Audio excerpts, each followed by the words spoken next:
చంటి ఇక చెంచలమ్మ మౌనంగా ఆలోచిస్తూ ఉంటుంది. సింధూర చంటి తప్పు చేయడు అని చెప్తాగానే, ఏంటి నువ్వు సర్టిఫికెట్ ఇచ్చినా?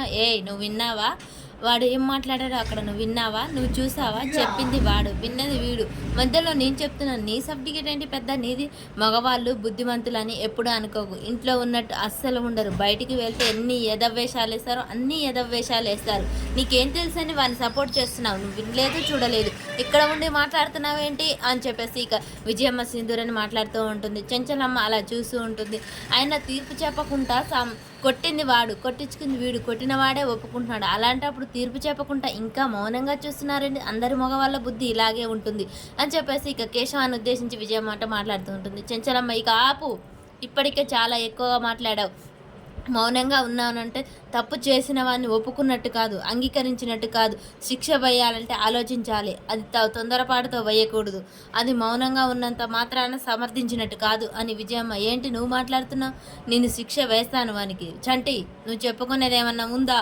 ఇప్పటికైనా నిజమేంటో చెప్తావా లేదా అని చెప్పేసి ఇక చెంచలమ్మ చంటిని నిలదీస్తూ ఉంటుంది.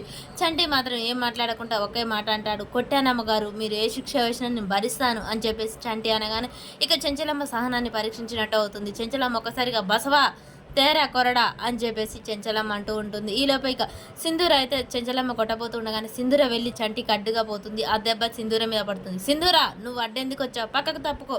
అత్తమ్మ, లేదు, చంటి తప్పు చేశాడంటే నేను నమ్మను అత్తమ్మ. చంటికి శిక్ష వేయడానికి నేను ఒప్పుకోను. సింధూర, ఒప్పుకుంది వాడు, పక్కకు తప్పుకుంటావా లేదా? అత్తమ్మ, ఈ విషయంలో నేనైతే పక్కకు జరిగేదే లేదు. చంటి ఎటువంటి తప్పు చేయడు, నా మనసుకు తెలుసు, ఇది నిజం అని చెప్పేసి అంటూ ఉంటుంది. ఇక చెంచలమ్మ సహనాన్ని పరీక్షించి ఒక్కసారిగా సింధూర పక్కకు తప్పుకుంటావా లేదా అని చెప్పేసి మళ్ళీ దెబ్బ వేయబోతూ ఉంటుంది. ఇక సింధూర అయితే కొరడ గట్టిగా పట్టుకుంటుంది. అలా అత్తనే ఎదిరించి సింధూర, అత్తమ్మ, నిజాలు తెలుసుకోకుండా చంటికి శిక్ష వేయడం మంచిది కాదు. అతని మాటలు నమ్మి చంటి తప్పు చేశాడు అనుకోవడం ఇంకా పెద్ద పొరపాటు అవుతుంది. చంటి ఏ తప్పు చేయలేదు అత్తమ్మ అని చెప్పేసి సింధూర అయితే ఎదురు తిరుగుతుంది. మరి ఏం జరుగుతుంది అనేది మనకు నెక్స్ట్ వీడియోలో అయితే తెలుస్తుంది ఫ్రెండ్స్.